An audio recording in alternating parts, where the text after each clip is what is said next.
Wala na pong makaraan dito sa service road. Alabang pasukat. Saka sukat po alabang. Ito po. Sakyan ng kasama ko. May nadamay pa pong tatlong sasakyan. Isa. Dalawa. Isang motor. Isang van. Tatlo. Tatlong sasakyan po nadamay. Nandun po yung kasama ko. Kasamahan namin sa trabaho. Papuntang Asian Hospital. Bumagsak po kasi itong ayan, yung kinakabit na po sa Skyway.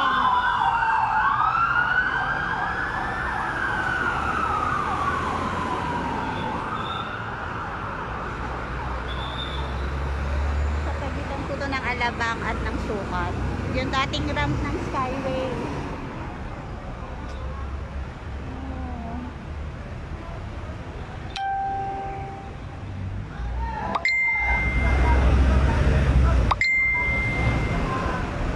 Yung sasakyan ng kasamahan ko.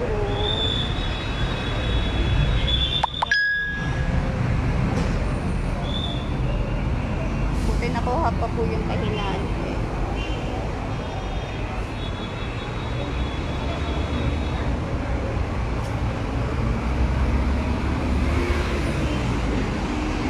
Nakaharang po ito sa kalsada. Wala na po makadaan dito sa soko.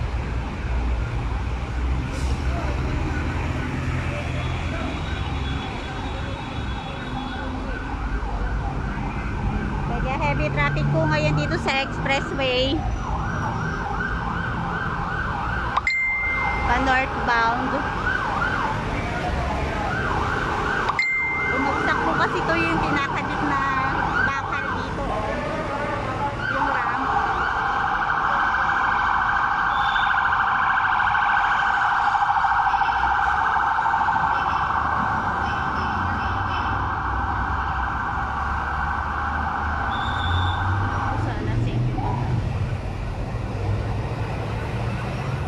Bumagsak tong bakal. Ayan o, yung bakal na kinakabit doon sa taas dito.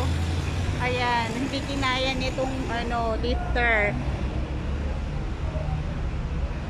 Ayan, sana dyan siya ikakabit. Dyan. Ang bigat niyan, gabi. Ilang sasakyan no? Tatlong sasakyan tsaka isang motor. Dinala na sila sa hospital, sa Asian Hospital po. Napuruhan yung aming kahinante. Ito yung sasakyan niya. Gusto po, sana okay lang siya. May mga dugo yung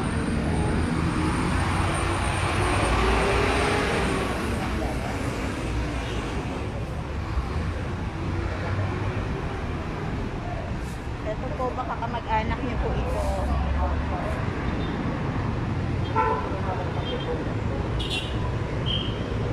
Taxi po pala to. Saka isang motor. Ayan, DA36154. Isang electric.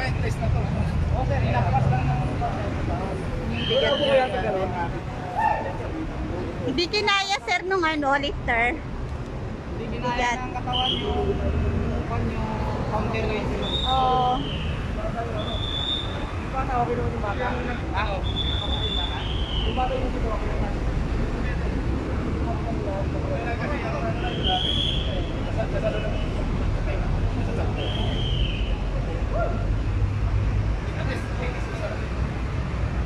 Grabe. Pipi talaga siya. Kaawa naman kung mga nadamay.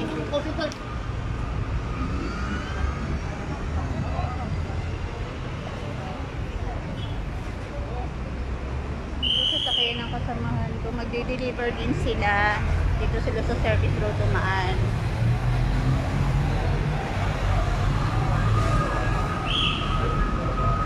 Sana naman okay lang. Ay, shit! Mayroon pang motor dito. Ayan, durog. Oh. Saan po kayo, ma'am? eh. Kasama niyo po? Tatay ko po yung mag-ano na. Okay, okay.